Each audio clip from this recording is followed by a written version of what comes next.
본문 12절 하나님 말씀에 참으면 또한 함께 왕노릇할 것이요 라고 말씀합니다. 여기 참다라는 단어는 휘포모네라는 단어인데 이것은 참는 행위를 계속하는 거, 그걸 말합니다. 그래서 지금 당하는 고난을 끝까지 잘 견디는 것을 가리킵니다. 그래서 참아야 될 것이 많지만 본문 4절 하나님 말씀에 병사로 복무하는 자는 자기 생활에 얽매이는 자가 하나도 없나니 이는 병사로 모집한 자를 기쁘게 하려 함이라고 말씀했습니다. 하나님의 택함을 받은 사람들은 자기 생활에 얽매여서는 안 된다, 이렇게 말씀합니다. 형편과 감정에 따라서 행동하려는 마음을 잘 다스려야 됩니다. 그래서 군사는 자기에게 주어진 지역 안에 거주하면서 주어진 사명을 감당해야 됩니다. 군사로 부르신 하나님의 마음에 합당하도록 생활해야 합니다. 마태복음 8장 21절과 22절 하나님 말씀에는 제자 중에 또 한 사람이 이르되 주여 내가 먼저 가서 내 아버지를 장사하게 허락하옵소서. 예수께서 이르시되 죽은 자들이 그들의 죽은 자들을 장사하게 하고 너는 나를 따르라 하시니라, 이렇게 말씀합니다. 자기 생활을 다 하면서 군사의 임무를 감당할 수가 없습니다. 하나님의 군사는 패배가 없듯이 하나님의 말씀을 따라 순종하면 승리하는 삶을 살 수 있습니다. 길이요 진리 되시는 예수님을 따라 나서면 결코 실패하는 인생을 살지 않습니다. 두 번째는 5절 하나님 말씀에 우리가 꾹 참아야 되는데 그 참아야 될 것 중에 하나가 불법을 행하는 겁니다.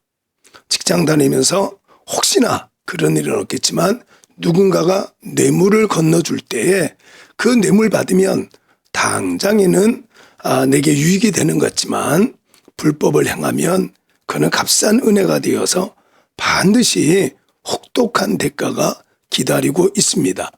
그래서 운동선수는 반칙을 해서는 안 됩니다. 불법을 행하면 경기에서 승리했다 할지라도 면류관을 얻을 수가 없습니다. 하나님의 자녀들은 운동선수가 경기하듯이 최선을 다해야 되고 하나님 말씀을 거역하지 말아야 됩니다. 요한복음 8장 32절 말씀에 진리를 알지니 진리가 너희를 자유롭게 하리라. 또 고린도후서 13장 8절 하나님 말씀에 우리는 진리를 거슬러 아무것도 할 수 없고 오직 진리를 위할 뿐이다, 이렇게 말씀합니다.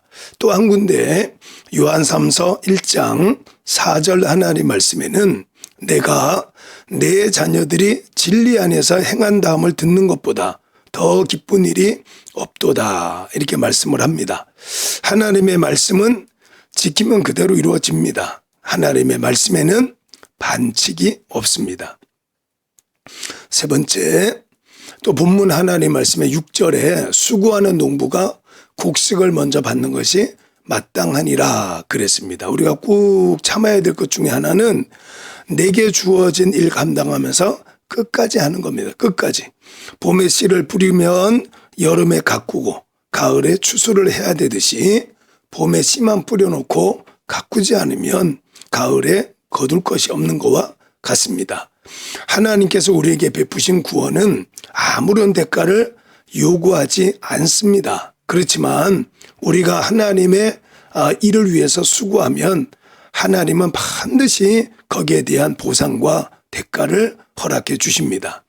에베소서 2장 8절 9절 말씀에 너희는 그 은혜에 의하여 믿음으로 말미암아 구원을 받았으니 이것은 너희에게서 난 것이 아니요 하나님의 선물이라. 행위에서 난 것이 아니니 이는 누구든지 자랑하지 못하게 함이라 그랬습니다. 그래서 우리가 하나님께 하는 모든 일에는 하나님께서 보상해 주십니다. 그래서 자기 육체를 위하여 심으면 육체로부터 썩어질 것을 거두지만 성령을 위하여 심는 자는 성령으로부터 영생을 거두게 됩니다. 잘 참아야 됩니다. 복된 삶이 되어지기를 예수님의 이름으로 축복합니다. 아멘.